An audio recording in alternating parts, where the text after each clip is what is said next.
अस्सलाम वालेकुम जी, आप मेरा यूट्यूब चैनल देख रहे हैं। सोहराब बरकत आपसे मुखातिब है। अगवाकारों के हवाले से बातचीत करेंगे, साथ साथ उनके सहूलतकारों के हवाले से भी बातचीत करेंगे।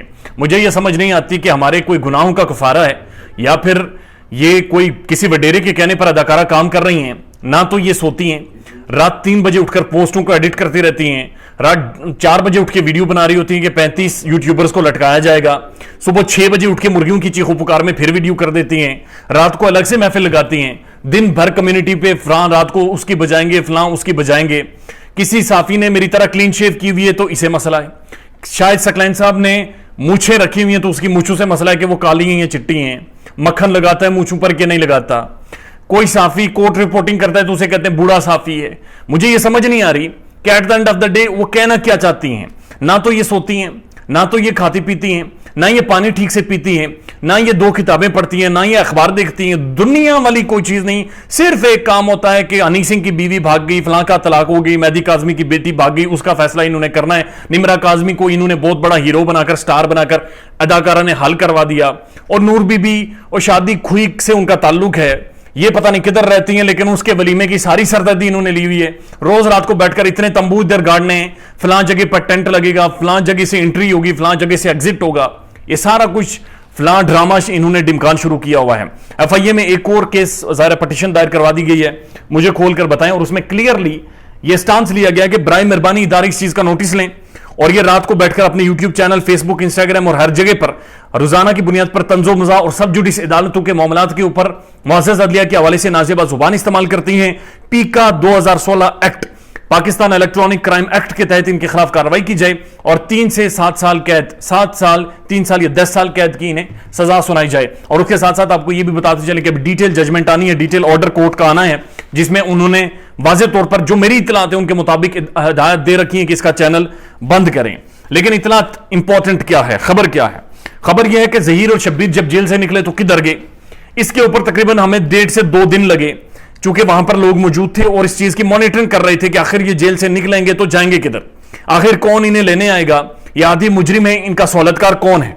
तो कराची के कुछ जराए एलिजेडली मुबैना तौर पर वो जो कंफर्म कर रही है, जो उन्होंने आंखों से देखा है कराची से कुछ सोर्सेज, वो ये कह रहे हैं कि जेल से ज़हीर और शब्बीर जब ये निकलते हैं तो उसके बाद एक कराची नंबर प्लेट की गाड़ी आई जिसने इन्हें रिसीव किया।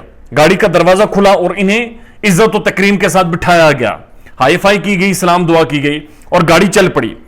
2 किलोमीटर के बाद, इतलात के मुताबिक या खबर के मुताबिक 2 किलोमीटर के बाद एक लाहौर नंबर प्लेट वाली गाड़ी आती है और इस गाड़ी में से, जिसके अंदर ये दोनों बैठे हुए हैं, उसमें से शब्बीर को उतार कर उस लाहौर वाली गाड़ी में बिठा दिया जाए। अब आप अंदाजा लगाइए इस ग्रोह का, इस गैंग का, कि ज़हीर को नहीं बिठाया जाता, शब्बीर को बिठाया जाता है, क्योंकि रोकड़े का जो हिसाब किताब है वो शब्बीर करता है, चूंकि माल का जो हिसाब किताब है वो शब्बीर करता है, चूंकि डील शब्बीर ने की थी। जो इकरारुल हसन साहब ने मुझे इंटरव्यू दिया था जिसमें उन्होंने कहा था कि ये 60 से 70 लाख रुपए की इन्होंने डिमांड रखी थी मेहदी काज़मी के सामने कि चूंकि बच्ची का सौदा हो गया है इसलिए 60 से 70 लाख रुपए तुम हमें दे दो, बात इधर खत्म कर लेते हैं।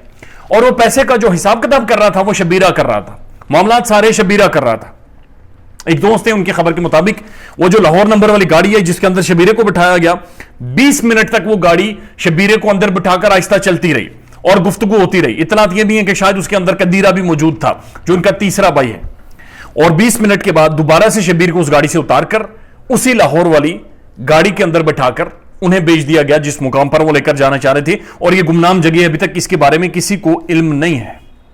बड़े संजीदा सवालात पैदा हो गए कि कौन है जो इनकी सरपरस्ती कर रहा है। मैं देख रहा था गुज़श्ता रात अपनी जो लाइव ट्रांसमिशन है उसमें बैठकर इनके जो दबंग वकील हैं या जो ब्लू वाले साफी हैं वो सारे यही कह रहे थे कि आपने ये कैसे मैच पावर प्ले में खत्म कर दिया। हम लोग तो सोच रहे थे 17वें 18वें ओवर में मैच जाएगा, यानी केस चलेगा, लेकिन कैसे ये मुमकिन हुआ कि आपने जमानतें करवा ली। और एडवोकेट रामे जब ये कहते हैं कि उन्हें पता है कि किस तरह से मैच फिक्स किया गया और उसके बाद जिस तरह से इनकी सहूलतकारी, जिस तरह से इनके प्रोटोकॉल और जिस तरह से एक कदम से इनके पैसे मैनेज होते हैं, बड़े संजीदा सवालात खड़े हो गए हैं कि ये कोई बड़ा तगड़ा गैंग है और उनके लिए सर्वाइवल है इन्हें किसी ना किसी तौर पर बचाना। कोर्ट की जो डिटेल ऑर्डर आता है, जजमेंट आती है, वो भी आपके सामने रखेंगे, सवालात उठाते रहेंगे, जवाब लेते रहेंगे, चाहे ये जिस लेवल पर भी ला जाकर गालियां देते रहें। जरूरी है कि अदाकारा को किसी ना किसी तरह से सुलाया जाए ताकि उनकी ज़हनी कैफियत दोबारा से थोड़ी सी बहाल हो। ख्याल रखिएगा अपना। अल्लाह हाफिज़।